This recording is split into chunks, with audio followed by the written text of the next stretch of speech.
Getting ready for the second half. West Virginia in white, and a time where Don Nehlen had to appeal to all of their offensive weaponry, and it is a team that can score often and can score from any part of the field, but the big question mark will be the shoulder of Major Harris. And Lou Holtz, he's with 1 minute to go, he'll still say we haven't won this yet if you were up 100-0. Well, they're not up 100-0, but they certainly have dominated in the first half.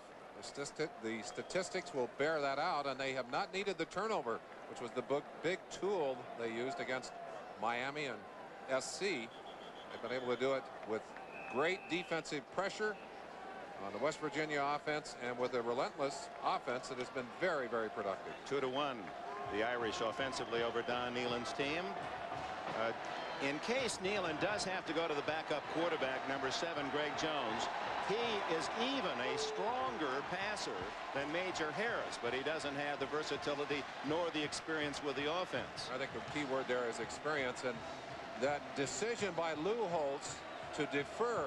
They won the toss. They decided to put their stronger unit on the field, the defense, that has paid such big dividends. And there is Jones, a backup quarterback, and they're acting as if he might be coming in the way his teammates are coming over to him. Well, he may be the man who's going to be called on, and if that injury is serious enough to Major Harris. The other thing that's interesting, when you see a backup quarterback go onto the field, very often there's a letdown by the defense. I don't know why. It just happens. Let's see if perhaps that won't be the case here. I'm sure that would be welcomed by all the West Virginia fans. There's the Rocket Ismail. He had a touchdown reception in the first half, 29 yards. Short kick. Bauman's kick is to the side, trying to keep it away from Ismail, and they just lateral it back to him. And he's out to the 33, and that's all. Waters, number 5, the first man there. Braxton Banks caught the ball and quickly got it back to someone who can run a little faster. In the first half, in case you're just joining us, the Irish were very productive. 5 possessions, 3 touchdowns, a field goal, and only once were they held on downs. And that was when they were inside their own 10-yard line. And much of that success due to Tony Rice, both running and especially throwing the football. Rice gives to Mark Green, and the senior on first down is out to the 38-yard line. Orlando and Drumgoole, the safety men, make the tackle. Major Harris, yards per completion. Oh, 19 a completion throughout the course of 88, 13, 6 today, and Tony Rice hitting the big numbers. Boy, almost look at 30 those yard numbers average. for today. That's His patterns have been open. Every pass has been over the middle. He hasn't worked the sidelines at all. They've found the openings right down the middle. Ismail and Eilers to the right. They hand off to Brooks, and he's met solidly at the line of scrimmage. Theron Ellis, junior inside linebacker, with a good pop. Robert Pickett was there as well, and Orlando. So third down, Notre Dame, and about 3. In comes Green with the play. Brooks goes out.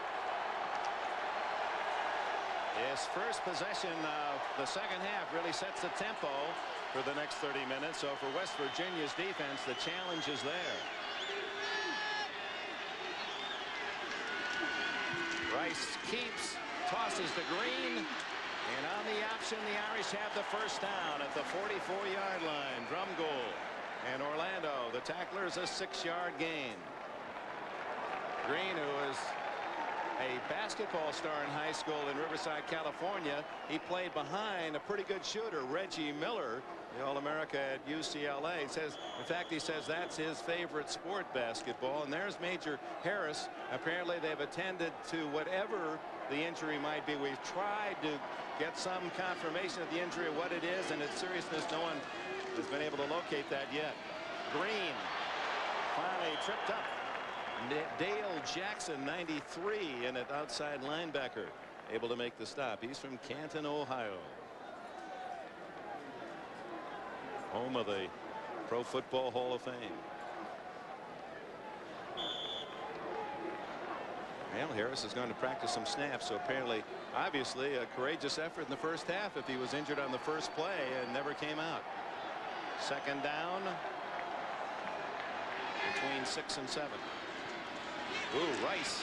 Good job of pulling the ball away from his fullback and coming back. It appeared to be a little bobble in there. Chris Herring makes the stop at the 49 of West Virginia, where it'll be 3rd and 4. Chance to watch the execution on that last play. You read on the first and then duck back inside. Rice trying to cut back against the grain, knowing how eager this West Virginia team is to get outside and stop him. Able to pick up a little bit of yardage there anyway. At tight end is on the left side. 2 wide receivers to the right. He's liking Derrick Brown. No, he's going to keep it this time. Cuts inside and he's nailed by Dale Jackson and Bo Orlando. And I don't think he picked it up. Looks like he's a yard short. And here comes the punting team on for Notre Dame. So West Virginia does something they accomplished only once in 5 possessions the first half, and that is stop Notre Dame from scoring. Grantis Bell will be the return man for the Mountaineers. He's back at his 10-yard line as Jim Sexton, South Bend, Indiana walk-on, will punt it.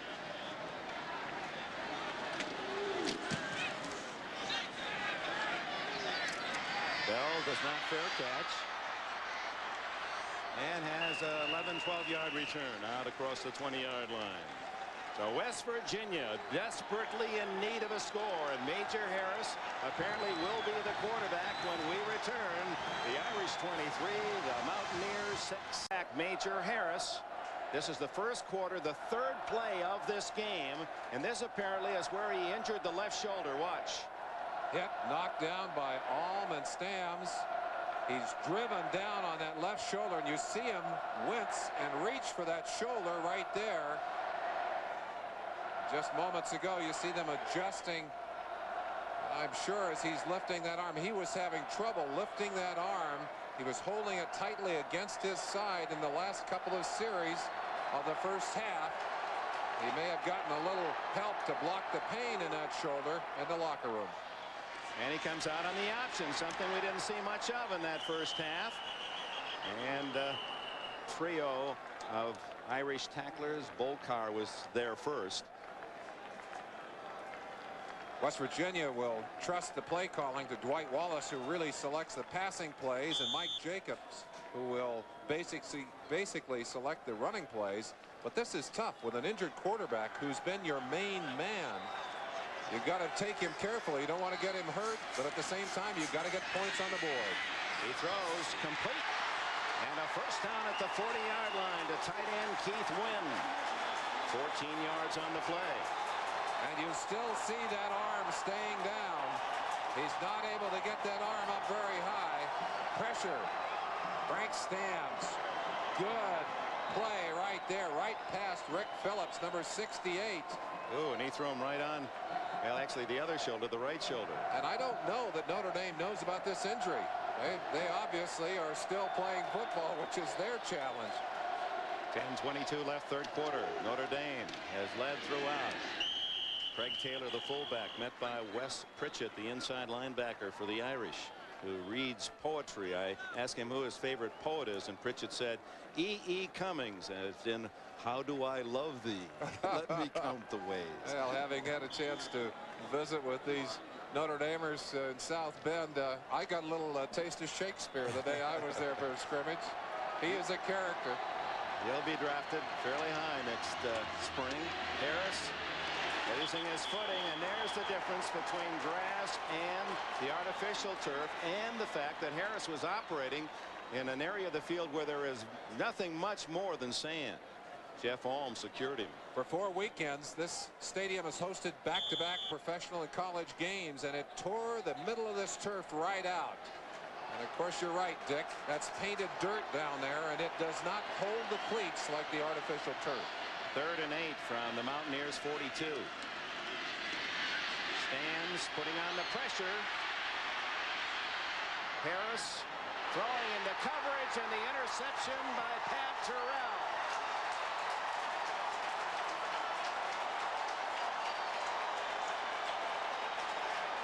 Pritchett, Gordon, and Stams were all after Harris, making his life miserable on that pattern.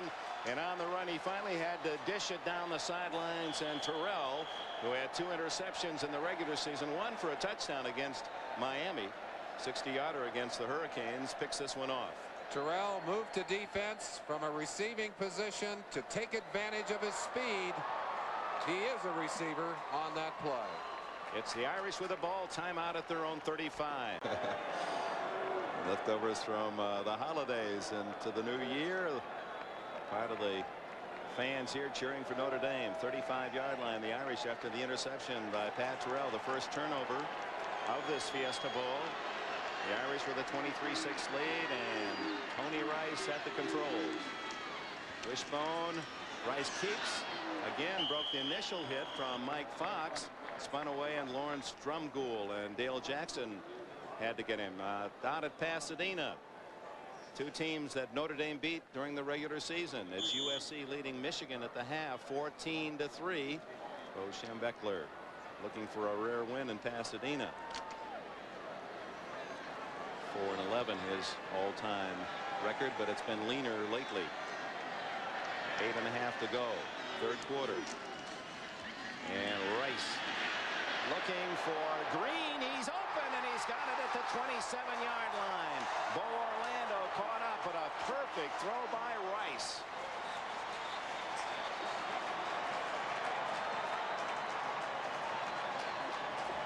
Lou Holtz has utilized the skills of this offensive team extremely well. This is a single pass option right here. He knows who he wants all the way down the sideline. Play action encourages Bo Orlando to stay up front just a little bit too long, and Green's speed is the difference there as that ball hits the target. 1st and 10. 35-yard play. Now Tony Brooks swings to the outside and has about 10 yards to the 16-yard line. Chris Herring finally tripped him up. Allen, that offensive line has done an outstanding job of opening holes and protecting Rice when he's needed it. Well, they certainly have, Dick. Dean Brown and Tim Grunhard, Mike Helt, Tim Ryan in there, and Andy Heck. And this line, except for Heck, will be around next year.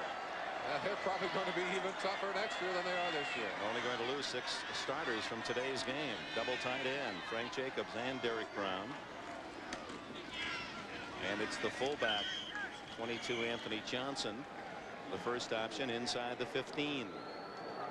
Scott Summit, 73, made the tackle. Let's check some of the men up front for the Irish. You watch and see how many of the white shirts are moving backwards. That's Brown right there, just driving Herring off the ball. He's got him 10 yards back. Well, you get some kind of award for that kind of blocking. Dean Brown from Canton. Alan Page, the great All-American Hall of Famer from Canton, Ohio, migrated to the Irish campus. Flag down before the snap. Well, it's understandable. Good ball, false start, offense, still 2nd down. Dean Brown is the strongest of that offensive line, a bench press of 425 pounds. He used both strength and size to drive Herring off the ball. You saw the man on the sidelines, Lou Holtz, who was born in West Virginia, and Farlands B. He said, don't know what would have happened to me, but for World War II, when my dad went off to war, we moved to Ohio, and there went to a Catholic elementary school where we marched to the Notre Dame fight song every day. It was destiny. Brooks zigzagging for maybe a yard. Dale Jackson, the backup linebacker, has played a big game in the last 2 quarters. Here he comes, Jackson, also from Canton, Ohio, where he was the basketball center on the state champions. Well, let's go back and take a peek at Dean Brown. Well, again, he's got Chris Herring in his sights, and Herring has got to say, hey, why don't you go block on somebody else, fella? Your own size. Pick on somebody your own size. Brown is 283. 3rd down 10. And Rice keeps, and he has to eat it as Chris Parker, an all-East defensive tackle, makes the stop. He's a fifth-year senior from Whitehall, Pennsylvania. Well, we've watched a couple of great blocks by Dean Brown, but he misses on this cutoff block, and his man will make the tackle as Chris Parker, who's made a third of his tackles behind the line of scrimmage. Pretty remarkable for a defensive end. Makes a fine play there. Reggie Ho, the academic All-America. He's got a routine, little magical touch with the fingers, and now his kick is good from 30 yards. Ho kicked 4 field goals in the opening season win against Michigan. Has his first today. It's 26 to. West Virginia has 3 players out of this ball game. First of all, Jim Gray is out, middle guard. John Stroyer, the starting offensive guard, is out, and running back Andre Johnson is out. Replacing Stroyer in the starting lineup is Brian Hendricks, a senior from Maryland. So they have 3 players out of the ball game, and I know with Stroyer out of this game is going to affect that offensive line play. Well, that unit, 5 men who band together for so long, and you just take one man out, it has to be disturbing. So injuries part of the West Virginia story. You visited both Morgantown and South Bend right after our final NFL regular season. Merlin, any impressions you can share with us? Well, I certainly was impressed with both campuses and both athletic programs, and traveling back and getting a chance to drive through those beautiful mountains back into Morgantown and meet a lot of friendly people. I tell you, they greeted me. That's like going home to me, getting back to the mountains and folks that'll sit down and look you in the eye and talk with you. Very friendly welcome. I got great respect for what they're doing back there, West Virginia's program. Hackett approaches the ball.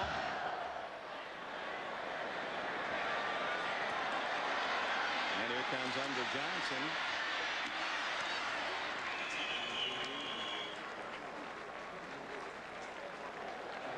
Actually, Tim Williams, number 24, Andre Johnson, 34, is one of those injured. And Andre Jones, the linebacker, has been a major force here on special teams, just pounding people and knocking them down today.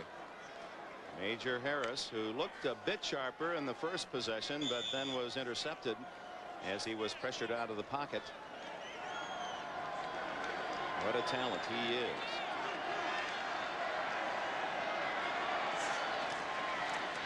Play action to A.B. Brown, and then the toss to the wide open fullback Craig Taylor, who backpedals out of bounds at the 33-yard line, a gain of 7. Grantis Bell, wide receiver, all alone downfield by himself, but not spotted by Major Harris on that play. And I've got to say that with an injury, particularly one to your shoulders, that's got to bother your rhythm. The ability to run, the ability to pick things out downfield. And one of the strengths that Major Harris had demonstrated throughout his 2 years of playing as a starter for this offense is the ability to scramble, get that extra piece of time.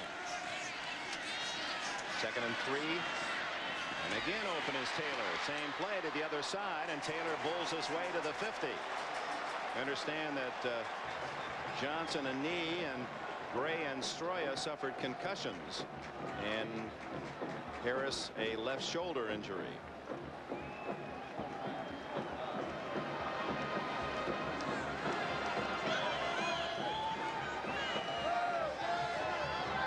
Six to 6.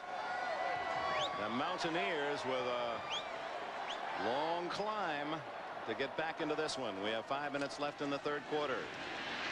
Harris keeps and then is caught from behind. Chris Zorich showing you his speed. 4.68 to get Harris from the backside, the sophomore. Unusual to find nose tackles who can control in the center of the line and then flatten out in pursuit with that kind of agility. That's a fine play by the sophomore nose tackle. Zorro, they call him. He had to sign up for extra classes and as a senior in Chicago to make sure he met the requirements to get into Notre Dame. That's where he wanted to go. Harris drills that one over the head of the tight end win, and a flag is down. We may have roughing the passer on Wes Pritchett. And that's exactly what we're going to have. 2 dead ball fouls contributed to the first drive that got 3 points for West Virginia. Pritchett saying, what did I do? Well, we'll take a peek and see what Pritchett did. Defense, automatic first down. Ball is gone. Ooh, oh yes, man, that's a mean pop. Well, they're showing that one on the screen here, and obviously the folks don't like it. That's a good 15-yard penalty to be sure. 32-yard line, they mark it after the foul. 4:25 left in the third period. West Virginia trailing by 20 points, 26-6. A draw play that A.B. Brown swings to the outside, doesn't get much. 27-yard line there again, Merlin. Even at those moments, and there have been 4 or 5 when a West Virginia ball carrier saw a little daylight, boom, blue jerseys. We talked about the choice that Lou Holtz made when he came to Notre Dame. He said the one thing we don't have is enough speed. He went out and recruited speed. Zorich being held inside. That's Koken, the center, able to lock him up. But look how quickly they get A.B. Brown going sideways, and Smagala, who's got more speed than the fine tailback, right there waiting for him. So a play that looked as if it would go much longer, gets only 4 yards, and then this quick pop by Taylor, a man who has not lost a yard in 2 seasons at West Virginia, and interestingly had 77 tries both years. The last 2 years, no one ever knocked him down for a loss. This will be 3rd and 3 as you see the vital statistics late in the third quarter. Calvin Phillips, who has not caught a pass, had 24 to lead the Mountaineers, comes out to the left. Rembert is with him. Harris just does get away, and then shows his speed, and out of bounds at the 16 with a first down. Don Grimm was the man who almost caught Harris for a loss, and Major Harris at 207 pounds shows you why he has star written all over. Not only that great arm of his, but what speed to escape. He also has incredibly powerful legs, and that's what usually allows a running back to get out of tackles like that. Little pump, and he is pumping that arm, and if he's doing so with that injured shoulder, you got to believe there's a lot of pain in that body right now. Looks to the end zone, has a man open. Grant for a touchdown. Grantis Bell. Flag is down. It may have been a dead ball foul. It looked like it was thrown after the pass was caught. He spiked the ball. Maybe that's what it is. So Harris finds Grantis Bell for the score. Have a dead ball. Personal foul. Touchdown set. Penalized on the kickoff. Well, personal foul apparently for a hit after the touchdown. No, for the spike. We'll see against whom. He wasn't. Bauman tries the extra point, and it's 26-13. Major Harris returns, and the Mountaineers applaud. Well, we now can tell you that it was a foul against Notre Dame. Watch as Bell catches the touchdown pass. Todd Light comes over, gives him a shove, and the flag flies. But this is what they have been hoping for here in the West Virginia section all afternoon, and I'm sure all the troops down at Crockett's finally getting a chance to cheer in Morgantown. They'll also have an opportunity here, and with the 15-yard penalty, perhaps an opportunity, Dick, to go ahead and try the onside kick. You don't lose much. Ball is spotted at the 50-yard line when you're down by 13 late in the third. There's 3 minutes and 32 seconds left in the period. It is an option for Nealon. Meanwhile, Ismail said, well, then I'd only have to return 100 and some instead of 80 some. He's the deep man. Well, your choice is simply to try and rip it out of the end zone and trust in your defense. or to go after the onside kick. And let's see what Don Nehlen has decided to do. It's interesting. Lou Holtz, who believes that the special teams set the tempo for the entire game, he puts his two top fullbacks, Braxton Banks and Anthony Johnson. They're the wingmen in front of Ismail. And he says, hey, I'm thinking that way too. Watch out for the onside kick. Nope, that's going all the way out. And Ismail won't have a chance. And it's a touchback out to the 20-yard line. Yeah, Volcar on the ground on that play. Quickly back up. Scoring drive. Well, good news for West Virginia. Didn't take him long, 2 minutes. As Harris was 3 for 3 passing on the drive, and the payoff, a 17-yard throw to Grantis Bell. And what Don Nehlen and his West Virginia coaches are saying right now is now we need to pounce on them defensively and convincingly turn the momentum of this game back in our direction. And boy, there's an emotional coach. He's saying that's the first step. Now let's see what we can do with the defense. Rice hands off to Green, and he's hit in the backfield for a loss. Number 61, Mike Fox, and 93, Dale Jackson.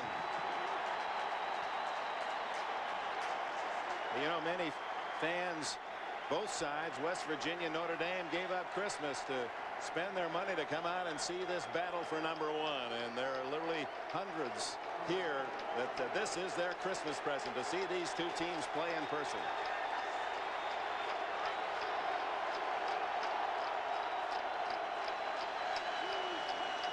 Rice faking, then going down the middle to Brooks. Intercepted by Willie Edwards.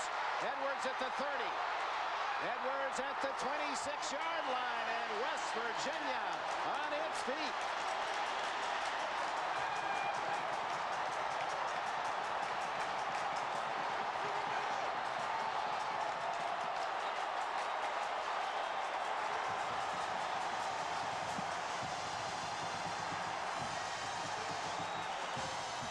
You saw Lou Holtz saying to Tony Rice as he came to the sideline, it's all right. It's all right. He's got a young team. They have had trouble sustaining their scoring in the second half.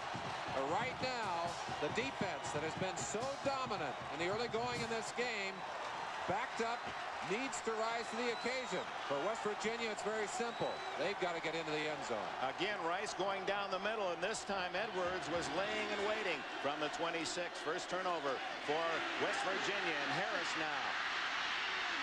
And he'll have to eat it. Half the Notre Dame team gets him at the 27-yard line. A loss of 1 or 2. All of his receivers were over on the left side, so when he was pump faking, there just was no one there to deliver the ball. Harris brings him out of the huddle. Phillips left. Rembert right. Harris looking for Phillips. He's covered well. Now he throws long for Bell. Oh, what a defensive play by Stan Smagala. Reaching in and knocking a touchdown away. Meanwhile, Wes Pritchett was the man harassing the quarterback. You get a feeling for the kind of power that Major Harris has in that arm. He can kneel down on one knee and whip that football 50 yards. That one in the air a long distance, but it is indeed a beautiful defensive play. Look at that arm right up inside and knocking that ball away. Grantis Bell flirting with 2 touchdowns here late in the third quarter. Exactly 2 minutes remaining in the third. West Virginia down 23-6 and then 26-6 early in the third. Has scored a touchdown in the third quarter, and now another chance, except Harris has to eat it at the 42-yard line. George Williams and Frank Stams. Arnold Ali 97 is in there. Ali, a true freshman who's had trouble keeping his weight up during the season. Gone from 207 down under 200 pounds. There he is, top of your screen. He and Stams both coming in with great heat. And that's a sandwich there. No one back for Notre Dame, so the interception by Edwards produces nothing, and now Carrion will try to drop it inside the 20. He hits this one into the end zone. Trying to pooch it and just got too much on it. It'll come out to the 20. Well, Notre Dame survives the interception, and boy, they're really patting the defense on the back on the far side. Ejected Major Harris. An opportunity lost. The interception by Edwards to the Notre Dame 26. The first break for the Mountaineers today, but they wind up in a deficit pool and have to punt it into the end zone. Well, I'm sure the message to Major was much like the message that Holtz gave to Rice. It's all right. We've still got time left to go. Dwight Wallace at the other end of that phone saying, Mage, we can still score some points. Right now the pressure shifts back to West Virginia's defense. They were so inspirational a few moments ago. Let's see if they've still got that fire, Dick. But the emotional swing when West Virginia made the interception, and you could feel their sidelines lift, but then the defense of Notre Dame produces an equal result for the Irish fans and teammates. The toss to Mark Green. Runs into his own man. Blocker Frank Jacobs was the man who stopped Green. He was pushed by the defender Chris Parker, who set up the play with his charge. Parker, an all-East performer. That very distinctive logo on the sides of the helmets. One of the changes that Don Nehlen brought with him to West Virginia at WVU. Don't do WV. They wouldn't fit in a VW. That's almost become a statewide symbol for West Virginia. The pride they have in this team. On second down, it's Green again. Pursued, and you have the feeling after the interception that Lou Holtz isn't going to throw unless it's a very safe pass. You see the clean golden dome on these Notre Damers. When Holtz went to Notre Dame, he said, I think we ought to put an ND on the helmet. And they had to very carefully explain to him, Coach, that's a replica of the Golden Dome. There is no ND on the Golden Dome. And there's is some gold, actual gold within the paint they use on those helmets. Has been for a long time. Student managers spend a lot of time shining those helmets up and making them look bright for a day like today. 15 minutes for the national championship, and #1 Notre Dame leads 26-13.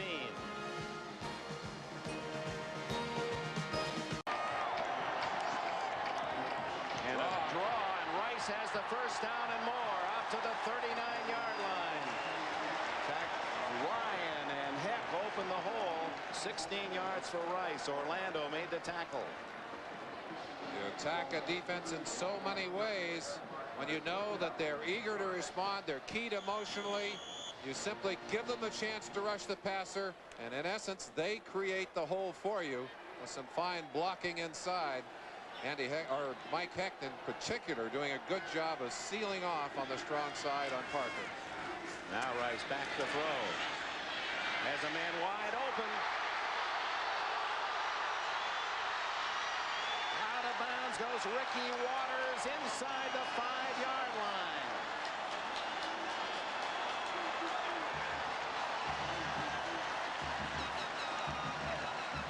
Now Lou Holtz back in the spring wanted to put Mark Green at flanker to replace Tim Brown. At the last minute he changed his mind, put Waters, another tailback, out there.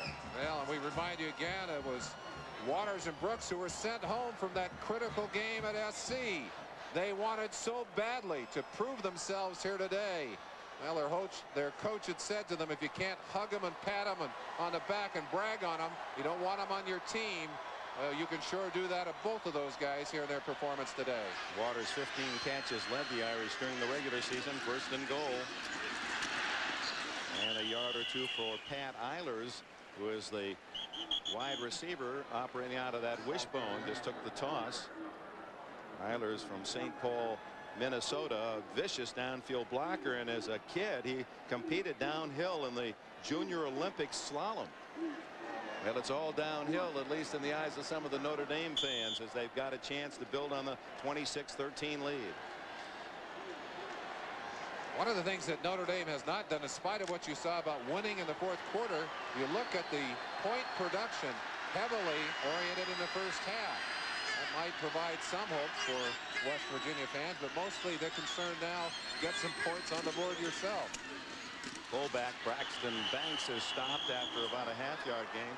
One of the reasons, though, that They have scored a low total in the fourth quarter. Of course, is way ahead in games. You take some people out of the game. Absolutely true. The one thing I would think would be encouraging to West Virginia, they have been an excellent fourth quarter team. They need right now to deny this touchdown. Their defense stomping its feet down there, and so far putting together a pretty good stand. Third down. Let's see what Holtz has in mind for West Virginia's defense. Waters to the right. He's the man who caught the 57-yard pass.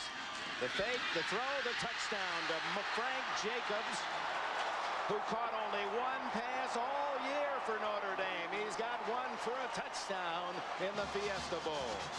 Lou Holtz, such a master when it comes to utilizing his players. Rarely throws in that kind of situation. Very conservative when he gets inside the 20. And I'm sure that West Virginia, well aware of that, was thinking run. They did not get run. They got play action pass. You can see Rice's basketball talent displayed from that angle. That was like a perfect little jump shot. He passed in to Jacobs. Now they're going to go for the two-point play as their lead has been at 20 points. They want to at least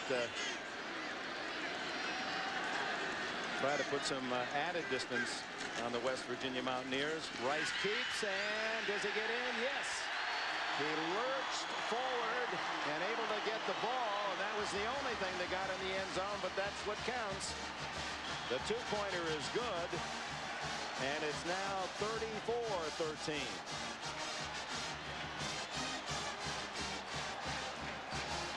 So that makes up for that extra point that they lost after their first touchdown back in the opening quarter. I'm out. Touchdown. Tony Rice up for the jumper. Little nice soft follow through with the wrist. And that is worth 6. And then Rice takes care of the 2 free throws, and they get 8 points out of it. It's 34-13. Excuse me, Dick. Rice 7 for 10 on the day, 213 yards, 2 touchdowns. And Holtz said earlier in the week, and I think he was tired of questions about Rice's passing ability. He said if I didn't think he could throw, he'd be practicing his back pedal and covering the out pattern. Well, let's talk about it later, folks. You don't have to ask many questions about that kind of day, do you?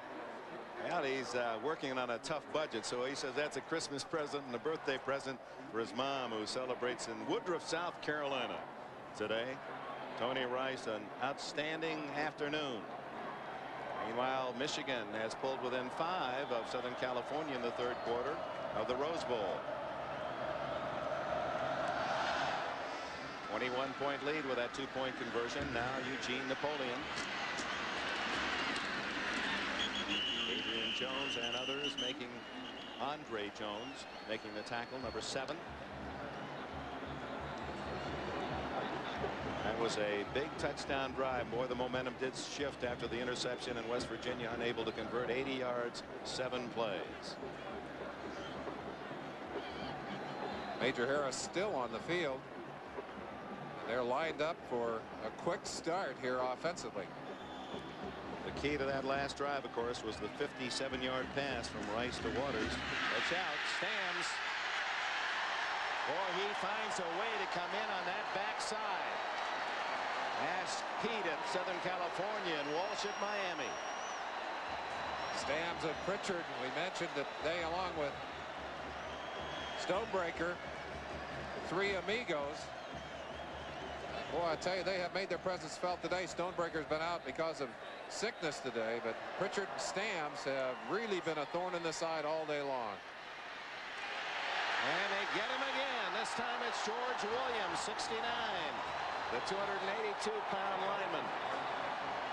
Well, they know that West Virginia has to pass, and Major Harris under heavy heat.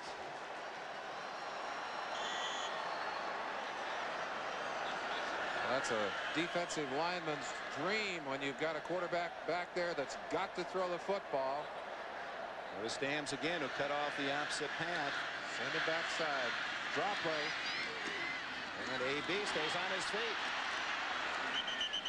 AB Brown from Salem, New Jersey. I think maybe he picked up the another 10. I was going to say I see a yard marker, but it's the wrong one, and we'll have the punt team. We're talking about those 3 amigos. Snams of Pritchard. They keep teasing Reggie Howe. They tell him if he doesn't do what they want him to do, they're going to marry his sister. He's going to have him in the family for the rest of his life.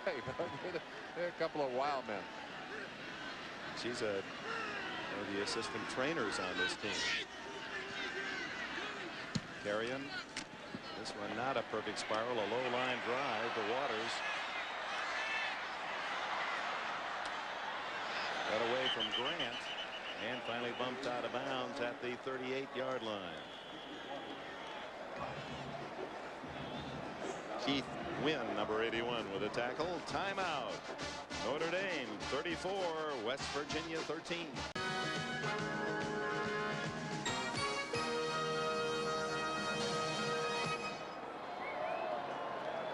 And Major Harris and the hopes of the Mountaineers and their fans from West Virginia have been smothered by a brilliant game performance by the Irish of Notre Dame, who have moved the ball effectively offensively and have been very tough on defense. And Tony Rice put some extra ribbon on that present for his mother's birthday. Mark Green for 11 yards and a first down at the 46. Summits and Orlando make the tackle. Lou Holtz, who runs that veer so often down in red territory inside the 20 and 10-yard line, a short yardage, coming out and establishing the strength of that offense here at a time when he wants to control the football. Well, it was Lou Holtz who had his own idol growing up in Ohio as a Notre Dame fan. He was a quarterback. He wore number 32, Johnny Lujack. All-America, led the Irish to 2 national championships in the mid-40s. Brooks, short yardage. In fact, he said, I always wanted to wear a 32 if it was available. I wasn't big enough to fight many to get it. He only weighs 147 now. He said he's lost 5 pounds during the season, and I sat next to him at the Heisman banquet in New York, and he ate everything they put down. I can't believe. He says, I just eat when I'm hungry, and he seems to eat a lot but doesn't gain weight. Some of the writers have teased him about looking like an anorexic little Dutch boy. And he is a nervous man. He must burn off incredible amounts of energy moving up and down that sideline. Fullback gets the call, Banks this time, and he's into West Virginia territory before Ron Ellis can make the tackle. Dick, we talked early in the ball game the great strength of this West Virginia team. They have so many dedicated lifters who work so hard to build their strength, and on the other side a team that works on strength but is concentrated more on speed. And I think in part because of the kind of athletes they've been able to attract. Lou Holtz, with his great ability to recruit and to go out and reach, has been able to find those very quick athletes, and speed does kill. And maybe even perhaps, as Bear Bryant said, luck does follow speed, because the Irish have been lucky with their fast players today.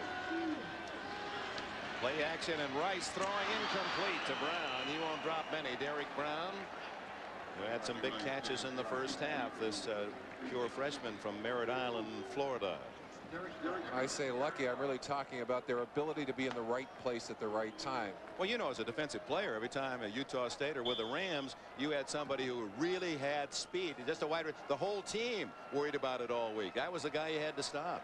Yeah. You find as many players as this Notre Dame team has that can really move those feet and move those bodies. And we have seen it so well, both on offense and defense, the ability to stretch the defense offensively and to be there defensively. Bell is the deep man. Lets it go into the end zone. So Sexton not quite able to drop it inside the 5, and the touchback will give West Virginia the ball at the 20-yard line. Time running out. 9:05 left in this 18th Fiesta. Don Nalen played at Bowling Green the same time I played at Kent State University. We were sister schools, both founded under the same legislative act of 1920. Consequently, they were intense rivalries. I did not have the opportunity to meet Don Nalen when he played at Bowling Green and I was at Kent State, except one time he ran out of bounds by the bench where I was sitting. Holtz, who is such a clever speaker and is in high demand. Nalen played for Dwight Perry there at Bowling Green. Perry, one of the all-time coaching greats, recently inducted into the Hall of Fame. He's very proud of the Heritage Mid-American Conference hold at Kent State. Neal and Bowling Green, Shem Beckler, Miami, Larry Smith, Bowling Green, the SC coach Bill Mallory of Indiana went to Miami, Jim Young of Army, Bowling Green, all those coaches from the Mid-American Conference with bowl teams. Harris looking long for Phillips, almost grabbed by Smagala.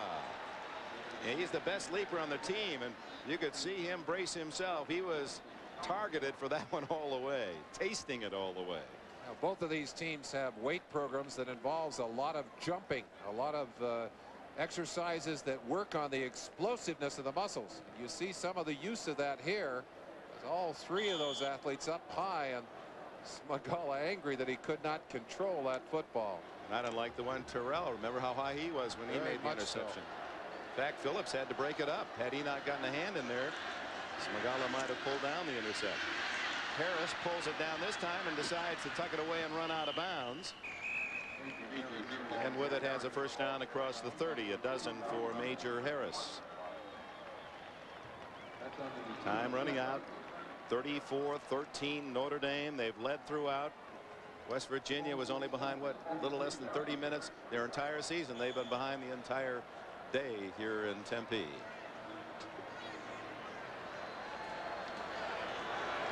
Andy Heck on the sideline. Harris dumps it off to Taylor, the fullback. And he's all the way out to the 50-yard line. Or check that Anthony Brown. Anthony Brown, a halfback who was the leading rusher for the Mountaineers, 913 yards on the season. Made a nice move. First down. Don't forget the Orange Bowl to follow. The Hurricanes of Miami and Jimmy Johnson, their coach, campaigning that, hey, if we'd made that two-point play at Notre Dame, we'd be #1. It's fallen on some deaf ears. He still thinks he's the best team in the country, and there's some support for that against Nebraska and Tom Osborne's Cornhuskers. Harris gunning it deep to Rembert, and broken up by Todd Light. But what a throw. That ball on a line was thrown over 60 yards by Harris, and Rembert, the 6'7" wide receiver, found Light again, a good leaper in front of him. Todd Light again showing you why speed is so valuable. Look at the position he gets. He doesn't have near the height of a Rembert, but he simply gets good position and then goes up to knock that football away. It's batted here, touched again, almost intercepted by Terrell. The throw to the sidelines, and the catch is allowed as Bell, who has a touchdown, makes the reception and an 8-yard gain. I had a chance to talk to Ned Bolkar when I was back at South Bend, and Bolkar, who's had a year that was a little disappointing to him. Many people wanted him to, felt that he would be a much more important cog in the machinery, but Michael Stonebreaker has kind of stepped in and taken a lot of the role that he had played last year. But he said he's looking forward to applying for another year of eligibility. I don't think anyone has really announced that yet, but he said if you want to say it on the air, go ahead and do it. Harris on the keeper, skipping out of one tackle and then down to the 37-yard line, and a first down. Now there is Bolkar, who's gone to the sideline momentarily, and because of, well, he's coming back on. Stonebreaker, we mentioned earlier, has been out of the game with a stomach problem, with some flu, and Bolkar has had an outstanding day-to-day. Well, I'm sure Barry Alvarez, the defensive coordinator, will be very pleased if it works out so that he can be back next year. Harris down the middle. Oh, right off the chest of Jamie Lamond. That ball again gunned, and Lamond didn't get his hands on it. That would have been a sure first down. A must catch. And a courageous second half performance by an injured quarterback. And we still don't know exactly the nature of the injury, except that it is a shoulder injury. And it's got to have some heavy pain associated with it. And you wonder why the left shoulder will bother you. Well, it takes your whole rhythm as a quarterback. Amazing to me that he can be as effective as he's been. They take the option, and now it's Pritchett, and Williams throws no one there. That'll be a penalty. There was no receiver in the area. Tried to avoid this sack, and unsuccessfully. Intentional grounding on the quarterback. Loss it down. Well, this is something you can't get away with. If you know you're going to get sacked and you throw the football just to avoid it, they're going to drop that yellow hanky down there. And that's the toughest of penalties. 15 yards and loss of down. Well, you can't blame Major Harris. He just wanted maybe to avoid one of those hits. They have been on him all afternoon. This has been a dominant Irish defense. 8 minutes left. We'll talk to the winning coach after the game. This game is so much importance and emotional tension for both of these men.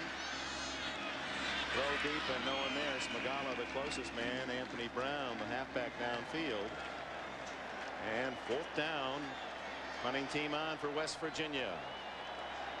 And now the Mountaineers know this is not to be the completion of the impossible dream. Impossible in that a team, a 500 team of last year, has emerged as one of the great clubs this year and looking for an all-time 12th win in the season. Terrian kicks to Waters, who lets it bounce. But West Virginia can't get there. It'll come out to the 20. 54, a net of 34. Notre Dame has the ball with 7 minutes, 42 seconds remaining. The national title. This is Don Criqui with Bob Trumpy at the Orange Bowl in Miami. Weather is perfect as the Hurricanes and the Cornhuskers are set to meet for the first time in 5 years. It was on January 1, 1984 that Miami, then led by Bernie Kosar, won a national title with an upset victory over Nebraska. Tonight, Steve Walsh leads the way, while his counterpart is Steve Taylor, a big play QB for the Cornhuskers, who come in with the #1 rushing offense in America. We'll be back with the Orange Bowl shortly. Now back to Dick and Merlin at the Fiesta Bowl. All right, Don Criqui, as we look at a live shot out over the rim of the stadium. Sun falling here in the Valley of the Sun. Here's the Notre Dame perfect slate. Michigan, Michigan State, Purdue, 3 Big Ten teams, and Stanford, Pittsburgh, the big game, Miami and South Bend, 31-30, perhaps the game of the year. Air Force, Navy, Rice, Penn State, and then Southern California, 27-10 in Los Angeles, and the Trojans were #1 at the time. Notre Dame, 7 minutes and 42 seconds left, leading 34-13. Rodney Culver, the freshman. Boy, he's a little bullet, isn't he? 9 yards in a hurry. Dick, when you look at that Notre Dame success of this season and yet go back to the first game of the season when 15 of the 22 starters were only in their first or second start at their position, it's hard to have imagined at that point that there would be all of this success. Lou Holtz has brought in Steve Bellis. He's not in at quarterback for Tony Rice, but he's an all-purpose. He's the Irish answer to Jim Jensen, the all-purpose back of the Miami Dolphins. Bellis, #8, plays special teams, plays tailback, is the backup quarterback, and he's from Phoenix, Arizona. So this is a big moment for him. He gets the call and straight ahead for the first down to the 34-yard line. Bellis is a senior, 6'4" and 211 pounds. Chris Herring made the tackle. I think you will begin to see a lot of substitutions in the last 5 or 6 minutes of this game. Both of these coaches know how important this bowl appearance is to their players. I want to give them an opportunity to be on the field today. One of those in now, number 80, Steve Alanese, who has not played much today, comes in with a play. He wears number 80 from Edinburgh, Texas. Clock ticks away. 6:42, 6:41, 6:40. Notre Dame. Still another national trophy, apparently. And this was the team that was supposed to be a year away from the national championship. Culver called him little. Well, at 6 feet tall and 212 pounds is small. I think this has not been a Mountaineer day, but it has been an outstanding year for them. And for the players that graded out on the year over 80%, they're given the honor of being put into the Mountaineer Club. In '86, there was just one member of that club. '87, 16 this year, 46 members to give you a sense of the kind of success they've had. There's no question they're disappointed in what's happened here today, and you can feel how heavy that load is, but they should be proud of what they have accomplished during this very miraculous 1988 season.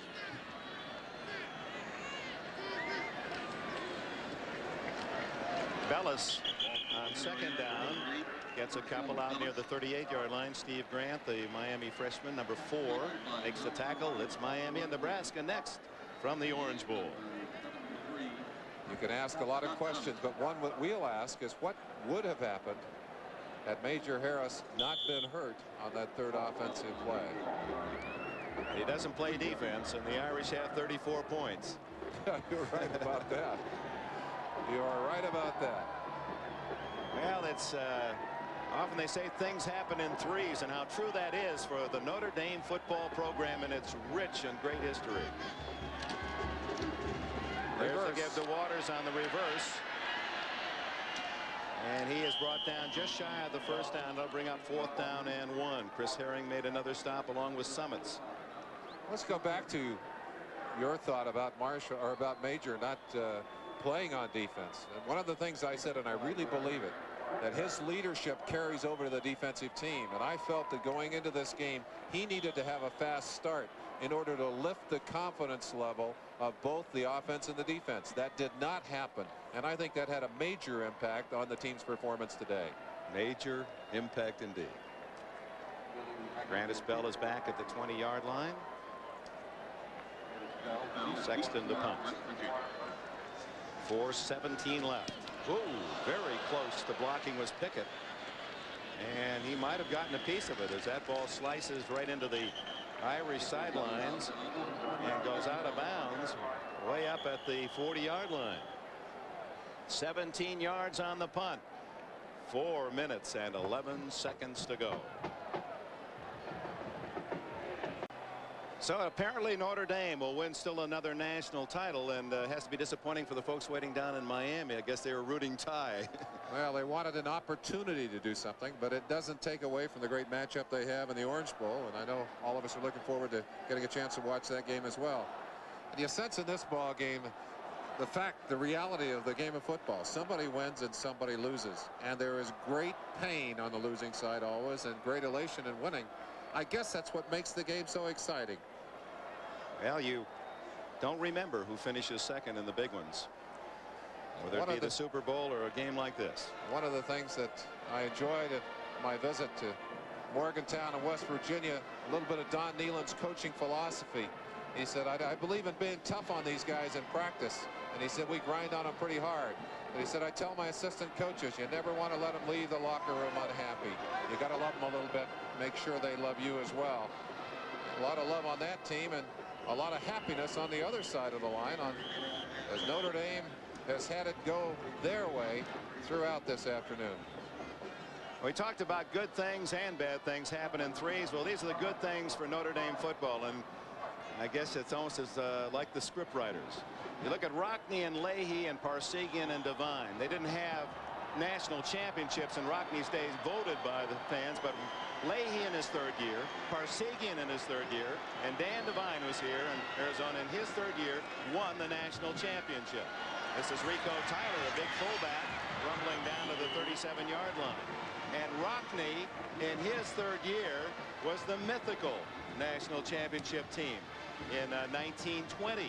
That was the year of George Gipp, and Gipp in the next to last game against Northwestern with pneumonia and would die later in December. Storied movie with Pat O'Brien. George Gipp played by President Ronald Reagan. Well, Lou Holtz is in his 3rd year, and we will talk to Lou Holtz at the conclusion of this game. He's really hidden any feelings about this being an important game. I'm wondering if, after it now becomes reality, that he too has followed in the footsteps of those great coaching giants under the Golden Dome at Notre Dame, whether he'll finally be able to come out and say, hey, this is one of the highlights of my life, or will he allow himself that emotional privilege at this time? Greg Jones is the quarterback now. This guy has got a major league arm, but he hands off to Eugene Napoleon, And with both sides using reserves, it's Napoleon out of bounds at the Notre Dame 28-yard line. 3:10 left. Napoleon transferred from the University of Pittsburgh. Well, the good news is that talent will be back at West Virginia for 2 more years.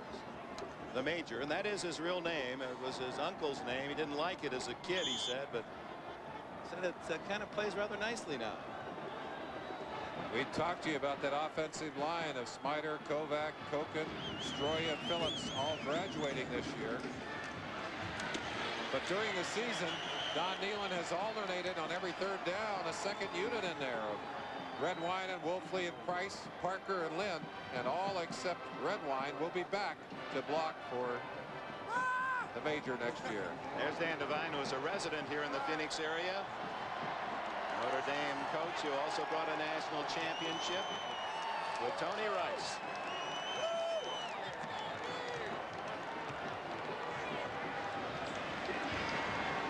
They'll go for it on 4th down, 4th and about 2.5.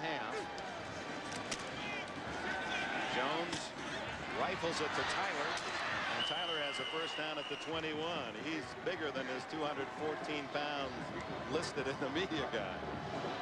Dick, at the end of the season, Don Nealon got his team together and said we're going to vote on a most valuable player for the year. And Orlando held up his hand. He said, "Coach, do we really need to do that?" Well, of course, Major Harris was the most valuable player. We may not need to vote too hard here today. For our most valuable player, that seems quite apparent as Tyler up the middle inside the 20.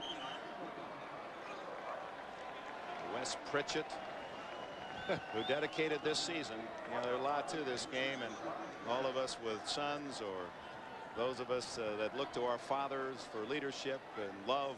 Wes Pritchett's father, a serious stroke last summer, and he's dedicated this season to his dad, who has not been able to enjoy it as much as all would have liked in the Pritchett household down in Atlanta.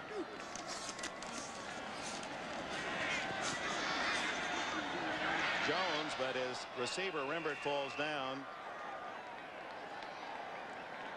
and that'll bring up 3rd down. Jones transferred from the University of Miami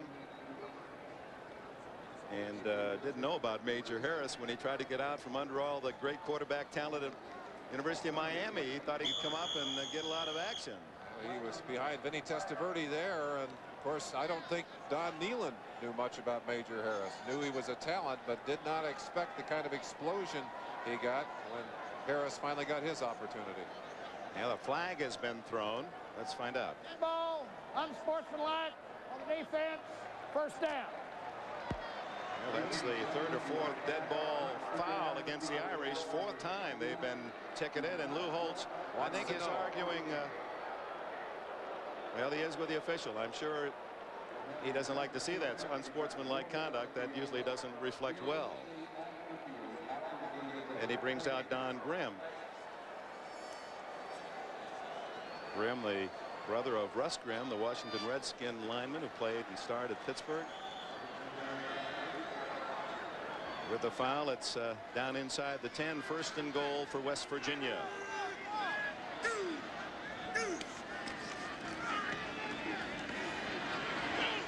And through the hands of Grantis Bell. And a little extra after the play. Well, the most valuable player in today's Sun-Kissed Fiesta Bowl game is Tony Rice from Notre Dame. Sun-Kissed will donate $2,500 to the Boys and Girls Clubs of Arizona in Rice's name. Congratulations to Notre Dame and their underclassman quarterback Tony Rice. He threw for over 200 yards. He had some big runs. It was a battle of quarterbacks, and Rice just saw, along with his teammates, the announcement he is the most valuable player. Napoleon stopped right at the line of scrimmage. Jeff Alm, so a lot of the first string did his name. Congratulations to Notre Dame and their underclassman quarterback Tony Rice. He threw for over 200 yards. He had some big runs. It was a battle of quarterbacks, and Rice just saw, along with his teammates, the announcement, he is the most valuable player. Napoleon stopped right at the line of scrimmage. Jeff Alm, so a lot of the first-string defensive players still in there for Notre Dame. Another flag goes down after the ball. They see themselves on the giant screen. Unsportsmanlike defense, first down. Well, that doesn't, that's a shame. It doesn't reflect well on something down there on the Notre Dame side of the field. And here comes Lou Holtz. Lou wants to know what's going on. He's saying, take the guy out, or what? Well, let's not guess what he's saying. And now Lou Holtz is going to get a penalty. Yeah, he's got it. Chris Zorich, we'd have no idea. They don't give you quite the information you get in the NFL as they protect the player's name on penalties. And he's just telling his players whatever it is. He is very upset. And he is an eye-to-eye coach. And believe me, he plays the game tight in the way it should be played. See, fans are booing him, but they may be misunderstanding why he was out there.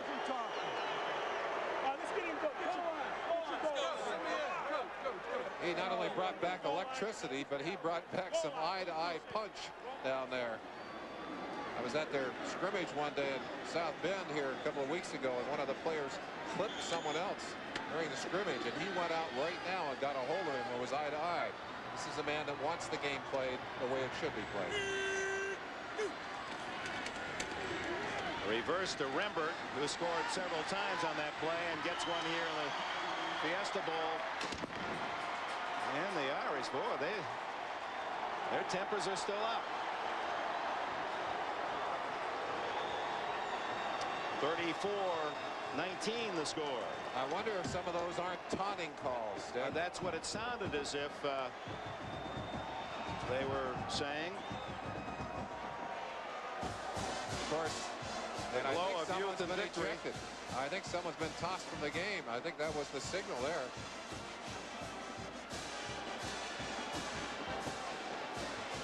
Well, you were talking about the toughness of Holtz, and he's self-deprecating with his humor, his lisp, how little he is, wasn't a great student in high school and all that. But when he was introduced as the new Notre Dame coach, apparently one of the players kind of had his feet up over a chair as he walked in. He just kicked the foot out of the way and says, "You men sit up in your chairs." And he immediately, before he even said hello, said, "I'm the new coach here, and you're going to respect discipline." So that has to really upset him. What is happening now? He can't. That's going to kind of ruin the party for him. He also added workouts at 5:30 in the morning 4 days a week. And he said, this is the way we're going to get our discipline back here. And a lot of the players credit that with bringing this team back together. They said they had to get together to survive those workouts at 5:30 in the morning. He's not afraid to go in there and grab a hold of it. One day when Tony Rice not having a good day on the practice field, Holtz went in and sacked him himself. Knocked him right down. Well, he plays in that bookstore basketball tournament. He's physical. He is physical and not afraid to get involved. Here's what the official was looking at right there. Well, let's see what happens at the end of that. And that is the player, I think, that was ejected. Oh, he touched the official. That's what he was called for. Juan Francisco. Knocked the hat off the official, and not allowed to do that. So they're going to go for the two-point play. West Virginia. Certainly a conversion here will make the final score more respectable. But merely cosmetics in terms of this national championship game, which has been clearly won by Notre Dame.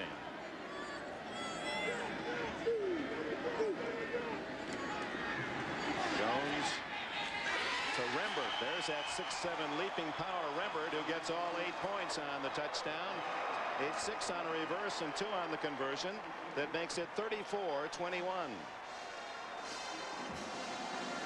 Well, a lot of the planned celebrations will be dampered in Morgantown and throughout West Virginia.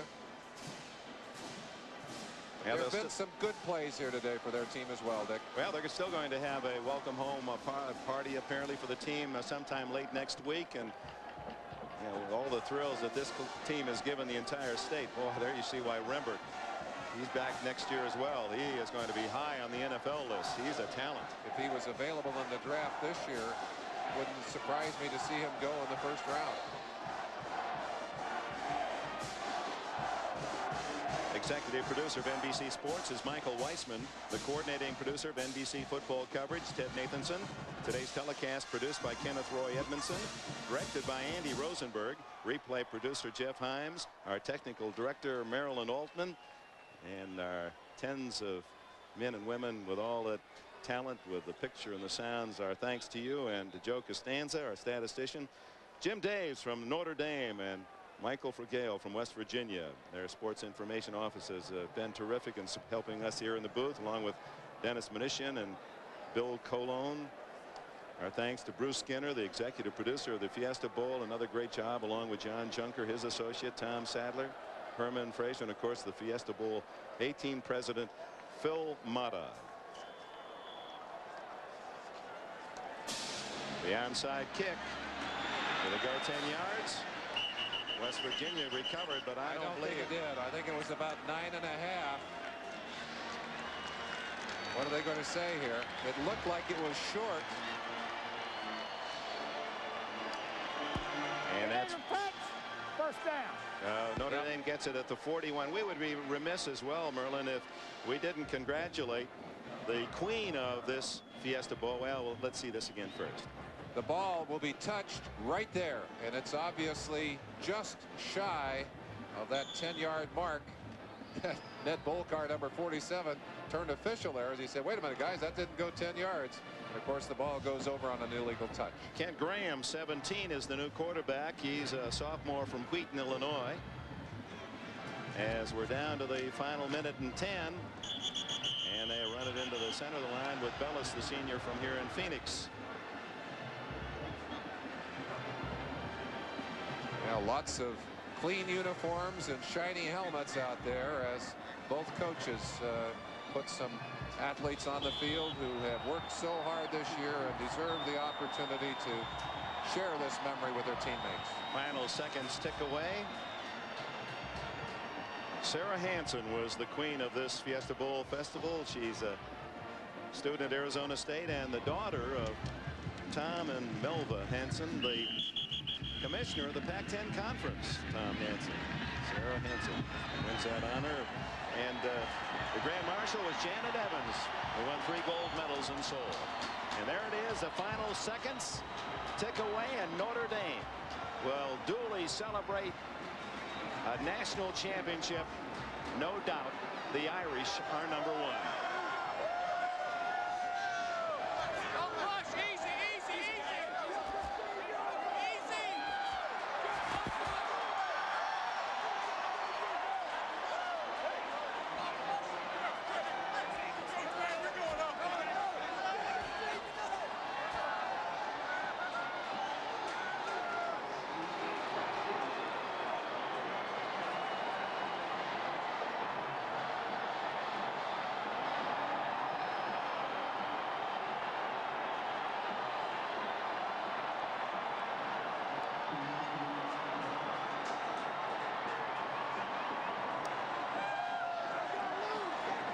So now the cry is real. It's not with hope and with all the heart that every fan has for their team that we're number 1. No question, it's now reality for the Fighting Irish of Notre Dame and their fans. Number 1 in the 1988 collegiate football season as they defeat West Virginia 34-21. Now to the Orange Bowl. Don Criqui and Bob Trumpy. Thank you, Dick. We're revved up and ready to go here. 75,000 for the 55th Orange Bowl game. The numbers 2 and 6 teams nationally. It's interesting that Nebraska comes in as the number 6 team nationally, is the home team here. But the Cornhuskers feel they're not getting a lot of respect from Miami. The Hurricanes, as you know, talk a good game as well as play one. One of their linebackers, Trump Randy Shannon, instead of the All-American from Nebraska, Broderick Thomas. He's an average linebacker. All our linebackers would make all Big 8. Yeah, Broderick Thomas is 6'5", 245, and runs the 40 and 4.5. That's a little better than an average linebacker for any football team. He is a big man in their defensive scheme for Nebraska. Jimmy Johnson, the Miami coach, has been campaigning all week that this game could be for the national championship. He did not look pleased going off the field at the start of pregame warm-ups. This is a very big game, regardless of what happened at the Fiesta Bowl. Yeah, but Notre Dame certainly shut them out to Jimmy Johnson a few minutes ago. So tonight, it's played out.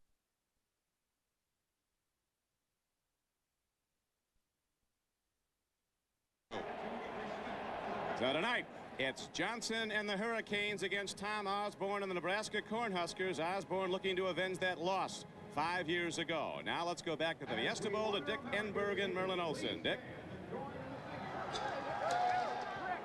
Congratulations, Coach Holt. You have to be the #1 team in the nation. What do you feel? I'm very delighted for the players, relieved. I'm disappointed ended up there with all the penalties at the end, but it's great to win. I'm happy for the players. They played great. Tony Rice was sensational today. He was that. West Virginia has a fine team. I thought our players played outstanding. Now that it's all over, I can say this. They compete. They're an outstanding team. They beat the #2, 3, 4 team and won 12 games. What more can you ask from them? Well, Coach, you did a pretty good job of putting this football team together, and an outstanding execution by this team today. Well, it was a team effort. All of them came together. We had the plan to carry the seniors off the field. Those are the guys that gave us the leadership. Well, there can be no doubt that Notre Dame is back at the top of college football. Coach Holtz, congratulations for a job well done. Thank you very much. Appreciate it. Elena Crush, and congratulations to Reggie Rucker to be able to extricate Coach Holtz from the crowd of Notre Dame fans as they celebrate. Lou Holtz predictably acknowledging his team as they beat West Virginia 34-21.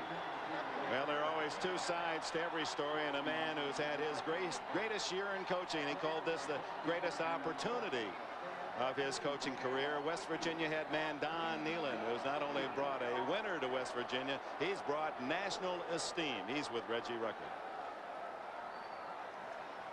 Coach, I know you're disappointed, but you've had a great year. Oh yeah, this has been a great season. We didn't play very well. Major was hurt the first half, but Notre Dame is a better football team than we are. They beat us up front. They deserved to win. They were better than we were. Proud of our guys, but Notre Dame deserved to win. They beat us up. Thank you, Coach. Very classy answer by Coach Nehlen. Well, Merlin Olsen, I guess the country, and we would be included in that. We're hoping that it might come down to that, the way they used to write those Notre Dame movie scripts where it come down to the final play. It wasn't to be. It was Notre Dame basically all the way. And we can go back to what we said at the very beginning of the day. It was a day when the toughest job belonged to the West Virginia offense, and particularly to Major Harris. That injury, I'm sure, cut his efficiency, but not enough to account for the great job done by the defense of the Notre Dame team and by the outstanding job done by their offense as well. They deserve this big victory. But in 3 years, a man who won't take the bow but deserves it as well is Lou Holtz. He now indeed, whether he wants to or not, belongs with the greats in Notre Dame football history. Rockne, Leahy, Parsegian, Devine, Holtz. Notre Dame 34, West Virginia 21. Tomorrow. Key Centurion member banks are individual